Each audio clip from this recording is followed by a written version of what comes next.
بسم اللہ الرحمن الرحیم وعن انس بن مالک رضی اللہ عنہ قال خرجت مع جریر بن عبداللہ البجلی رضی اللہ تعالی عنہ فی سفر فکان یخدمنی فقلت له لا تفعل فقال انی قد رأیت الانصار تصنع برسول اللہ صلی اللہ علیہ وسلم شیئا آلیت علی نفسی اللہ اصحاب احدا منہم الا خدمته متفق علیہ۔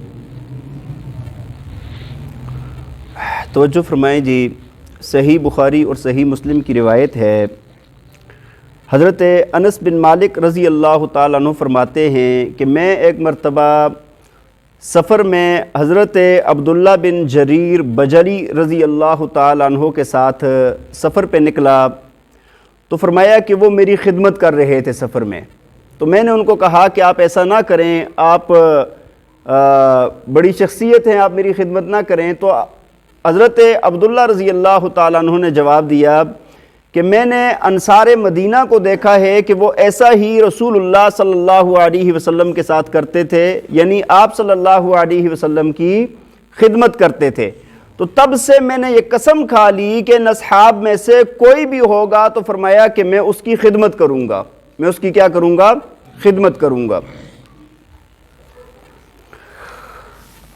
ہاں بھائی، روایت واضح ہے کہ حضرت جریر بن عبداللہ رضی اللہ تعالیٰ عنہ یہ عمر میں بڑے تھے اور حضرت انس بن مالک رضی اللہ تعالیٰ عنہ چھوٹے تھے۔ جو بڑی عمر کے صحابی ہیں وہ سفر میں اپنے سے چھوٹے کی خدمت کر رہے ہیں۔ اپنے سے کس کی خدمت کر رہے ہیں؟ چھوٹے کی خدمت کر رہے ہیں۔ تو اس سے ایک تو یہ بات معلوم ہوئی کہ صحابہ کے اندر عاجزی اور انکسار کتنا زیادہ تھا، کتنی عاجزی تھی کہ بھئی ایک بڑی عمر کے صحابی ہیں وہ بھی صحابی رسول اور دوسرے بھی صحابی رسول ہیں۔ ہاں، حضرت انس بن مالک رضی اللہ تعالیٰ عنہ خاص طور پر نبی علیہ السلام کے خادم رہ چکے تھے، لیکن اب بڑی عمر والے صحابی ان کی خدمت کر رہے ہیں۔ تو امت کے لیے اس میں سبق ہے کہ انسان عاجزی کے ساتھ دوسروں کی خدمت کرے، عاجزی کے ساتھ دوسروں کی کیا کرے؟ خدمت کرے۔ جو بندہ خدمت کرتا ہے نا تو اللہ تعالیٰ اس کے درجات کو بلند فرماتے ہیں۔ علماء دیوبند میں سے ایک بڑے بزرگ عالم گزرے ہیں، تو فرمایا کہ سفر پر جا رہے تھے اور شاگرد بھی تھے ساتھ، استاد بھی تھے ساتھ۔ تو استاد نے کہا بھائی سنت کے مطابق کسی کو امیر بنا دیا جائے۔ تو سب نے کہا حضرت آپ استاد ہیں ہمارے، آپ امیر ہوں گے۔ امیر کون ہوگا؟ آپ ہمارے امیر ہوں گے نا سفر کے۔ فرمایا مجھے اگر امیر بنا رہے ہو تو پھر میری کسی بات سے انکار نہیں کرو گے؟ سب نے کہا جی ٹھیک ہے۔ فرمایا کہ جب سفر پر نکلنے لگے تو بہت سارے لوگوں کا سامان اٹھا لیا۔ تو سب آگے استاد جی آپ کیوں سامان اٹھا رہے ہیں؟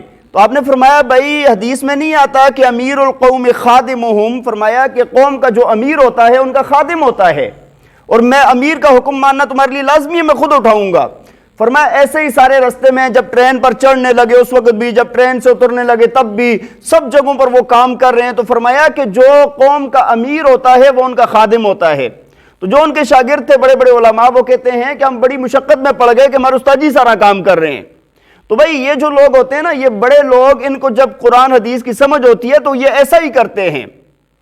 اللہ تعالیٰ کسی کو مقام اور مرتبہ عطا فرمائے، اس کو چاہیے کہ وہ اپنے چھوٹوں کی خدمت کرے، اور چھوٹوں کو چاہیے کہ بڑوں کا ادب احترام اور ان کی خدمت کرے۔ اور خدمت جو بندہ کرتا ہے یہ عاجزی کی وجہ سے ہوتی ہے۔ دیکھیں نا، اچھا ایک بعض لوگ یہ سوچتے ہیں کہ یار ہم بڑے ہیں تو ہم کریں گے، تو ہمارے تو یہ لیول کی بات نہیں ہے نا، ہم نیچا ہو جائیں گے۔ بھائی وہ بندہ نیچا نہیں ہوتا، اللہ اس کو اونچا کر دیتے ہیں۔ حدیث میں آتا ہے نا من تواضع للہ رفعہ اللہ، فرمایا کہ جو بندہ اللہ کے لیے عاجزی کرتا ہے، اللہ کے لیے نیچے ہوتا ہے، تو فرمایا اللہ تعالیٰ اس کو بلند فرما دیتے ہیں۔ تبلیغی حضرات کے بڑے بزرگوں میں سے ایک عالم فرمایا کرتے تھے، میں نے ان کا فرمان سنا، فرمایا کہ جو بندہ عاجزی اختیار کرتا ہے نا اللہ اس کو بلند فرما دیتے ہیں۔ اور انہوں نے مثال یہ دی، فرمایا دیکھو جس درخت پر پھل زیادہ ہوتا ہے نا وہ نیچے کی طرف جھکا ہوا ہوتا ہے، اور پھر مالک کیا کرتا ہے کہ اس کے نیچے ٹیکیں لگا لگا کے اس کو اونچا کرتا ہے۔ تو ایسے ہی اللہ تعالیٰ کا نظام ہے، جو بندہ جھک جاتا ہے، عاجزی اختیار کر لیتا ہے، وہ مالک اس کو ٹیکیں لگا لگا کر اس کو اونچا کرتے ہیں، اس کو بلند کر دیتا ہے اللہ تعالیٰ۔ تو بھائی عاجزی کرنی چاہیے اور خدمت کے اندر پیچھے نہیں رہنا چاہیے۔ اللہ تعالیٰ ہمیں عمل کرنے کی توفیق عطا فرمائے۔ وآخر دعوانا ان الحمد للہ رب العالمین۔